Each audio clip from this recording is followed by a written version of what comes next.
राहुल पोकळे यांनी माध्यमांशी बोलताना सांगितले, बच्चू कडू साहेबांचा पाठिंबा हा माझ्यासाठी मोठे बळ आहे. त्यांच्या सामाजिक लढ्याची प्रेरणा घेऊन मी धायरी गाव व प्रभाग क्रमांक 33 मधील नागरिकांच्या मूलभूत प्रश्नांसाठी सातत्याने लढेन.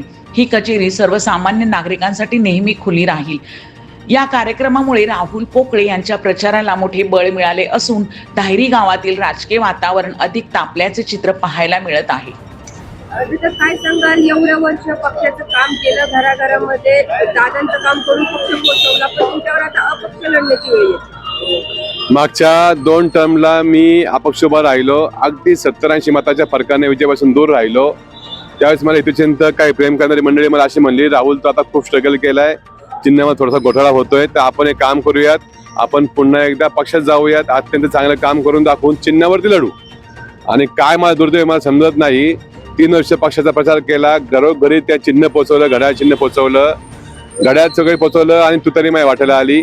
पण तुतारी मी सुद्धा मला कोणी घेतलं नाही. त्याने कट कारस्थान केलं. चांगला माणूस पुढे आल्यावरती हलणार नाही ही भूमिका त्यांची होती, म्हणून त्या द्वेषामधनं माझा पत्ता नाही, माझ्या एकट्याच नाही तर आमचा संपूर्ण पॅनल घड्याळाचा कट केला.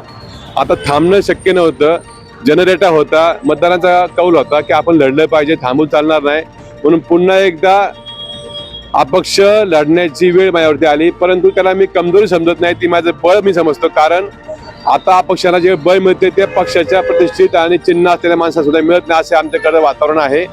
जनसहभाग, मतदारांनी स्वतः हातामध्ये घेतलेली निवडणूक, अशी ही आताची निवडणूक मला त्यात तुम्हाला सगळ्यांना पाहायला मिळेल.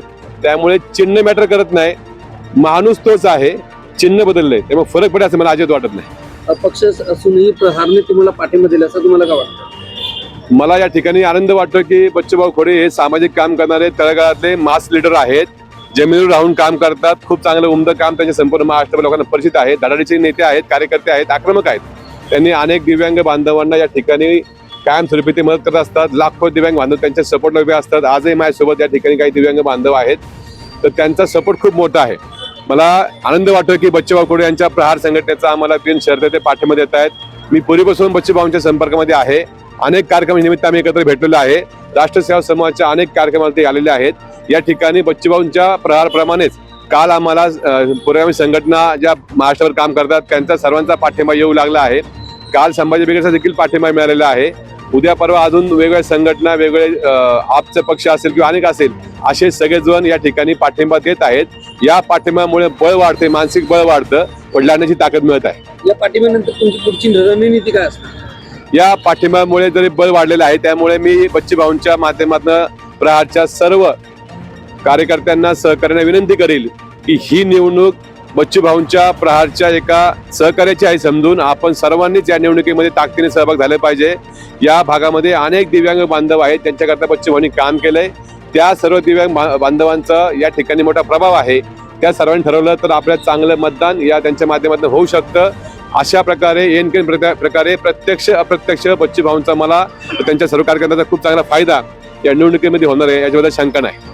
तुम्ही आता पक्षाचा चिन्ह घराघरात पोहोचवलं, तुम्ही एवढे वर्ष काम केलं, आता प्रहारसाठी ते पाठिंबा तुम्हाला मिळते.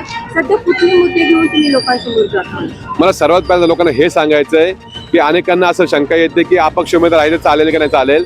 माझं सांगणं तुम्हाला हेच आहे, तुम्हाला कमळाचा उमेदवार आवडत नाही म्हणून तुम्ही तुतारीचा विचार करसाल, तुम्हाला तुतारीचा उमेदवार आवडत नाही म्हणून तुम्ही कमळाचा विचार करसाल, तर असा विचार का करते माणूस? त्यांना असं वाटतं की बाबा हा अपक्ष उमेदवार चालेल की नाही चालेल.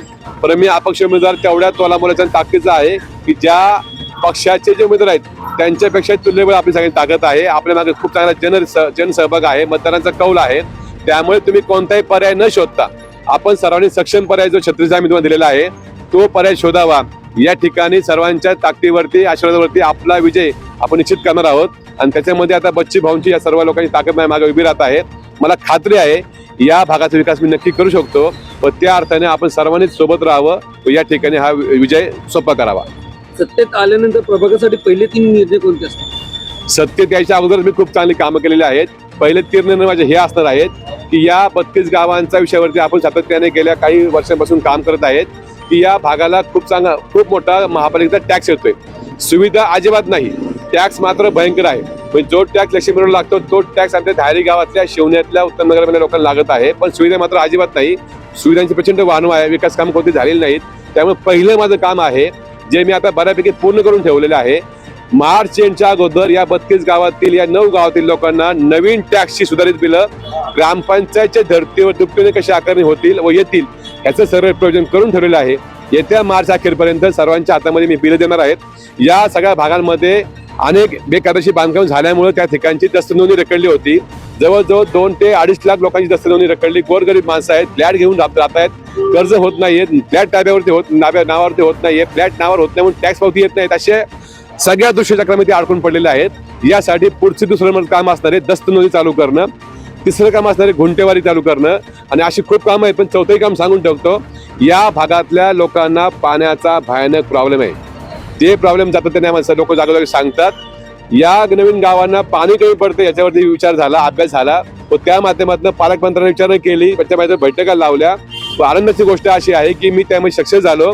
60 TMC पाणी मुळशी डॅम मधनं या नवीन गावांसाठी आपण मंजूर करून घेतलंय.